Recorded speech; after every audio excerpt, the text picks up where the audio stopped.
এবার প্রবাসী সংবাদ।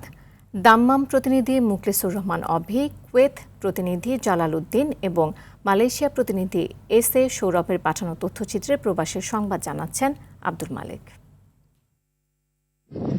সৌদি আরবের দাম্মামে আবকিক শহরে একটি মর্মান্তিক সড়ক দুর্ঘটনায় আব্দুর রহিম নামে এক প্রবাসী বাংলাদেশির মৃত্যু হয়েছে। বৃহস্পতিবার সকালে রাস্তা পারাপারের সময় এই দুর্ঘটনা ঘটে। বর্তমানে তার মরদেহ আবকিকের একটি হাসপাতালের মর্গে রয়েছে। মৃত প্রবাসী আব্দুর রহিম সিলেটের গোয়াইনঘাট উপজেলার রুস্তমপুর ইউনিয়নের কুড়িখাল গ্রামের সন্তান।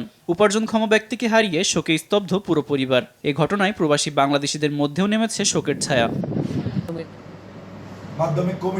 বিএনপির রাষ্ট্র কাঠামো মেরামতের ৩১ দফা প্রচার ও জনপ্রিয় করার লক্ষ্যে কুয়েতে মতবিনিময় সভা করেছে ৩১ দফা বাস্তবায়ন কমিটি। পবিত্র কোরআন তেলাওয়াতের মধ্য দিয়ে শুরু হয় সভা। কমিটির আহ্বায়ক হাজী ইকবাল হোসেনের সভাপতিত্ব ও সদস্য সচিব আব্দুল কাদের মুন্সির সঞ্চালনায় সংগঠনের বিভিন্ন কার্যক্রম নিয়ে বিশেষ আলোচনা করেন বক্তারা। এ সময় মনির আহমেদ, ইলিয়াস চৌধুরী, আরিফুর রহমান শাহিন, মাসুম হাসান, শায়রুল আমিন, আনোয়ার আমির, ডাক্তার জাকির হোসেন, নাসের, হানিফ সহ কমিটির অন্যান্য সদস্যরা উপস্থিত ছিলেন।